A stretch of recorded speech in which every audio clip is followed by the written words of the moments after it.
Welcome to Card and Carry, your channel for true crime stories and hidden mysteries. Stay with us as we uncover the dark secrets behind history's most chilling cases.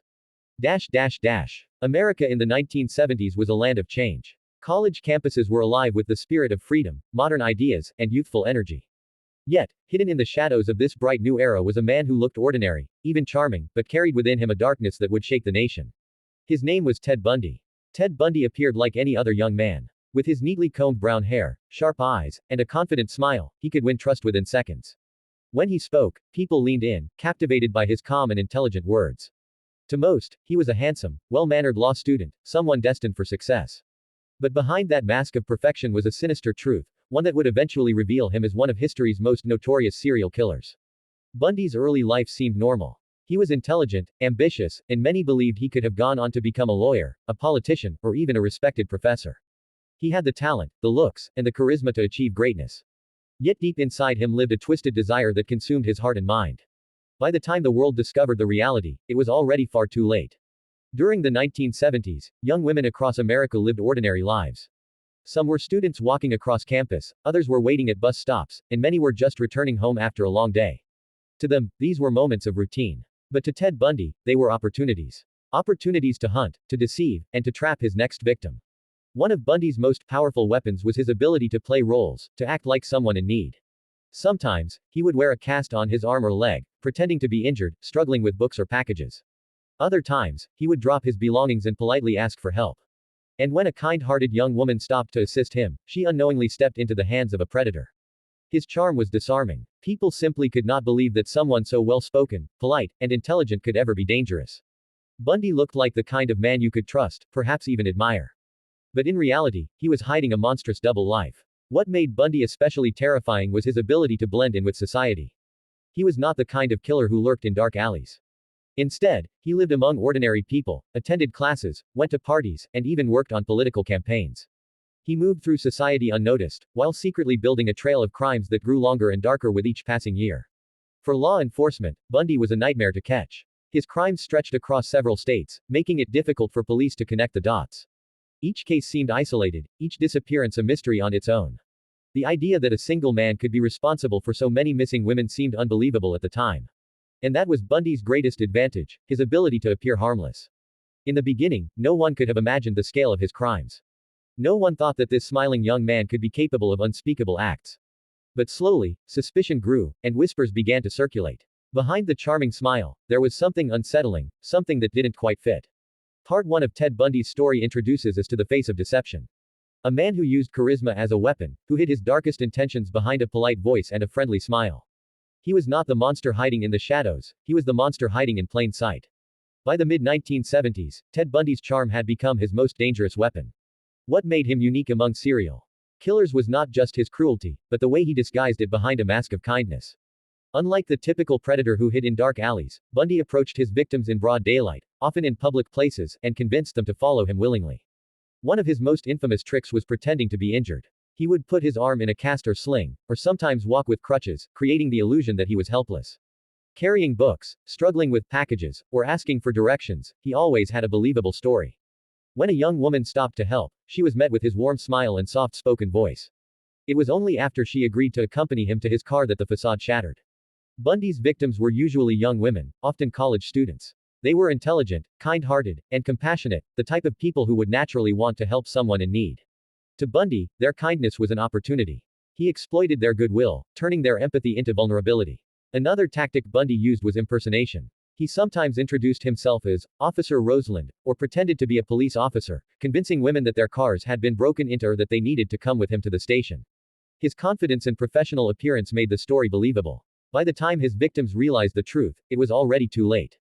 What shocked investigators and the public later was Bundy's ability to blend these lies seamlessly into his everyday life. He was not a drifter or an outcast. On the surface, he was an educated law student with political ambitions. He volunteered at a crisis hotline, helping troubled people over the phone. His friends, colleagues, and even girlfriends saw him as responsible, charming, and trustworthy. No one suspected that he was living a double life filled with violence and deception. As the number of missing women grew, fear began to spread across college campuses. Students were warned not to walk alone at night, to stay in groups, and to be cautious of strangers. Yet Bundy was not a stranger in the traditional sense, he was the man who seemed approachable, safe, and even likable. That was his greatest disguise. The press began reporting on a mysterious man who lured women by pretending to be injured or by asking for help.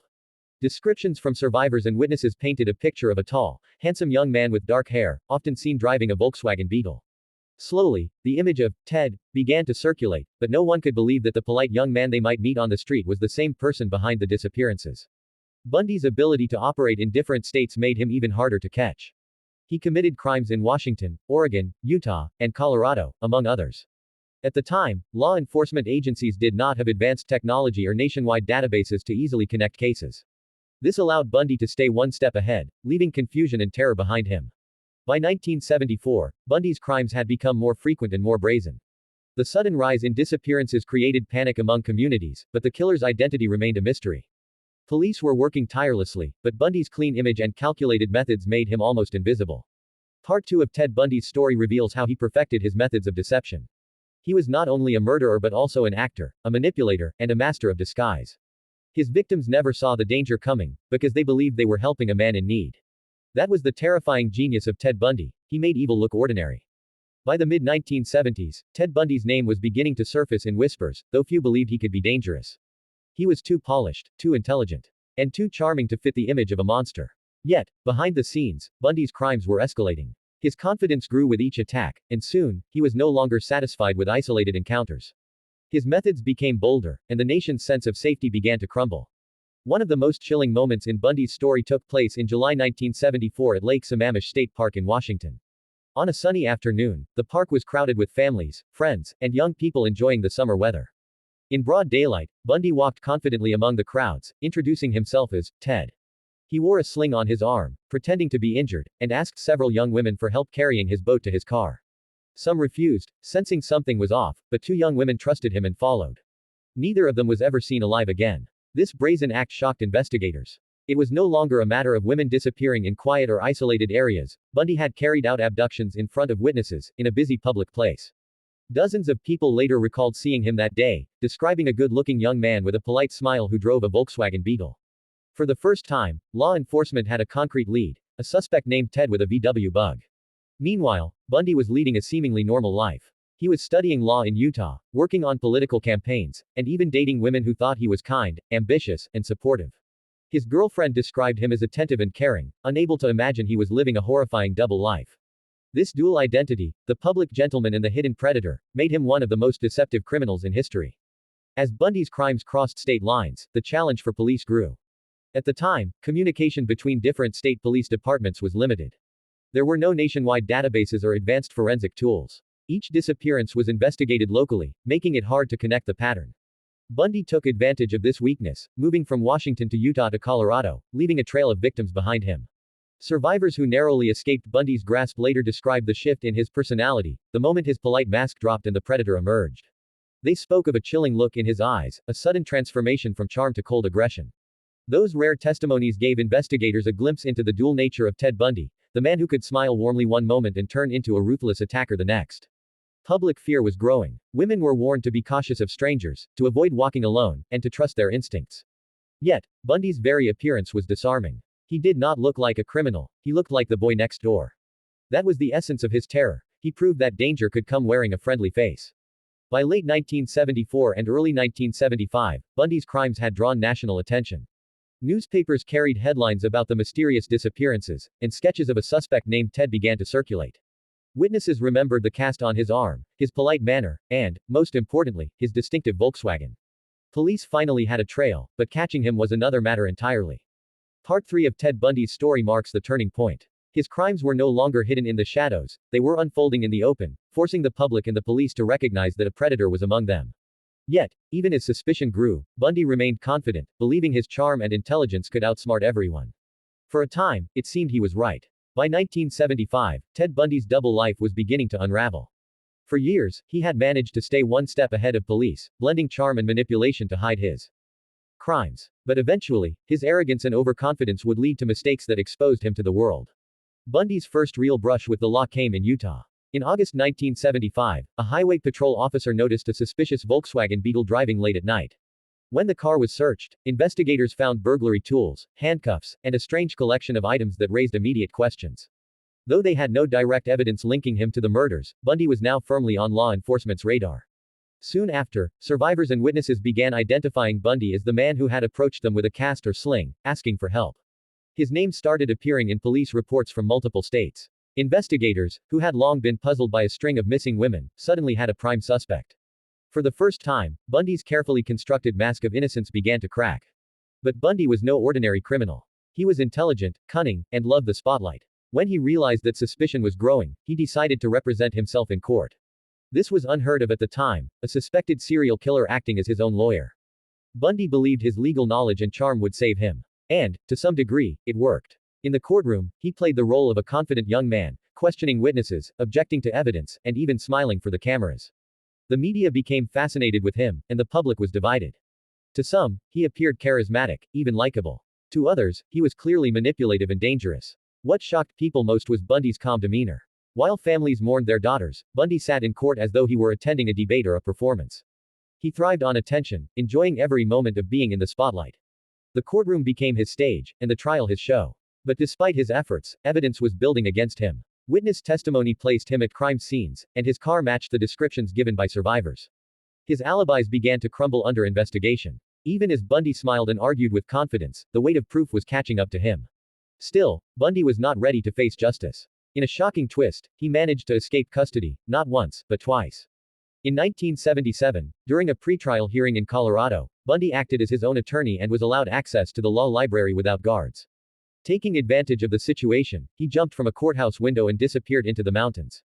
He was captured days later, but his bold escape only added to his growing reputation as a master manipulator. Later that same year, Bundy escaped again. This time, he carefully planned his break, losing weight to squeeze through a small hole in the ceiling of his jail cell. He crawled into the jailer's apartment above, changed clothes, and walked out of the front door unnoticed. This second escape stunned authorities and terrified the public. A dangerous killer was once again free. While on the run, Bundy traveled across the country, eventually making his way to Florida. There, his crimes would escalate to new levels of brutality, shocking the nation and sealing his fate. Part 4 of Ted Bundy's story reveals the turning point. The mask of charm that once protected him was slipping. The courts had seen through his lies, the evidence was mounting, and his desperate escapes showed a man who could no longer control the narrative. The world now knew Ted Bundy was not just a suspect, he was a predator whose time was running out. After escaping from jail in Colorado in late 1977, Ted Bundy vanished into the shadows once again. Authorities were embarrassed, the public was terrified, and the nation braced for what might come next. Unfortunately, Bundy's time on the run would become one of the darkest chapters in his story. His hunger for violence had grown uncontrollable, and in Florida, his crimes would reach a horrifying peak. Bundy arrived in Tallahassee, Florida, in January 1978. Using stolen credit cards and fake identification, he rented a room near Florida State University. At first, he kept a low profile, blending into the college atmosphere.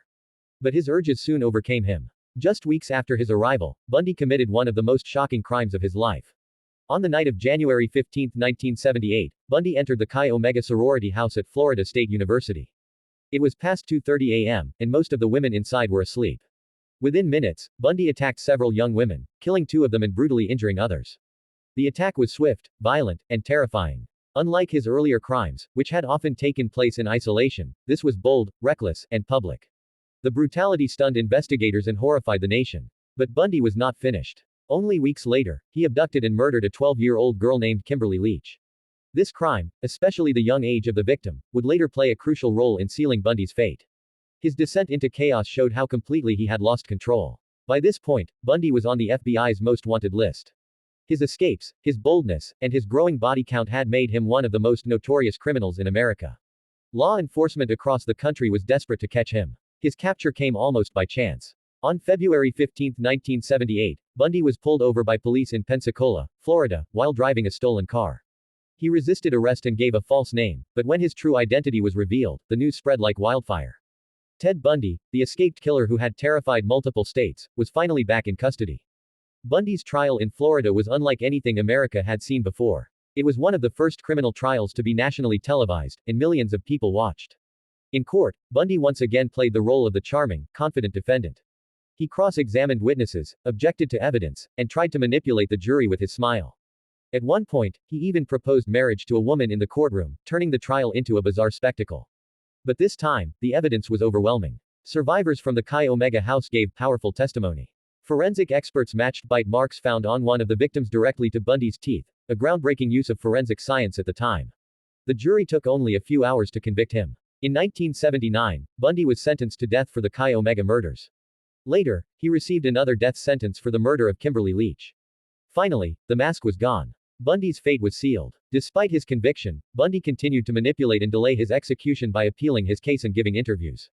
He enjoyed the media attention, often speaking in circles to keep himself in the spotlight.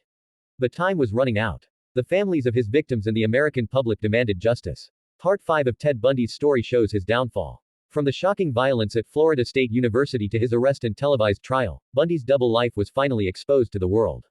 His charm could no longer save him. For the first time, the monster hiding in plain sight was caged, and the end was near.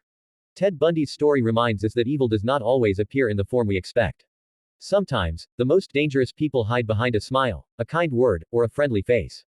His crimes teach us to stay cautious, to trust our instincts, and to remember that true character is deeper than appearances.